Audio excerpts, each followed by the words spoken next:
වගේ තියෙන හාල් ජාතිය ගැන අහලා තියෙනවද? නෑ මේ විතරක් නෙමෙයි. ඔයා කවදාවත් දැකලා නැති ලෝකේ තියෙන වෙනස්ම හාල් වර්ග ටිකක් ගැන අද අපි කතා කරමු. එක අයන් නෙල් රයිස්. ඇත්තටම මේව යකඩැන නෙමෙයි. ඇමරිකාවේ විල්වල වැවෙන ජලජ තනකොළ ඇට. උයන්න කලින් යකඩැන වගේ තදට තිබුණට උයද්දි ඇතුලෙන් සුදු පාටට පිම්බෙන ලස්සන කොහොමද? අංක 2 බැම්බෝ රයිස්. මේවා කොළ පාටයි වැවෙන්නේ උණගස්වල.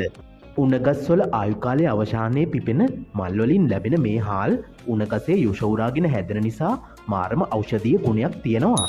අංක 3 ප්‍රොහිබිටන් රයිස් නැත්නම් කළු හාල්. අතීතයේ සාමාන්‍ය මිනිස්සු මේවා කෑවොත් මරණ දඬුවම. රජවරු විතරක් කාපු මේ කළු හාල් උයාගත්තාම හැරෙන්නේ තද දම් පාටට. මේකේ තියෙන පෝෂණය සහ ඔක්සිකාරක ප්‍රමාණය නිසාම තමයි එදා රජවරු විතරක් මේවා තනි අයිතියට ගත්තේ. වත් විශේෂම සහලක් තමයි මේ ගෝල්ඩන් රයිස්. මේක ස්වභාවිකව වෙන සහලක් නෙමෙයි. ලෝකයේ කුඩා ළමයින් අතර පැතිරෙන විටමින් A ඌනතාවය සහ අන්ධභාවය නැති කරන්න විද්‍යාඥයන් විසින් ඥාන තාක්ෂණයෙන් නිපදවපු විශේෂ සහල් වර්ගයක්.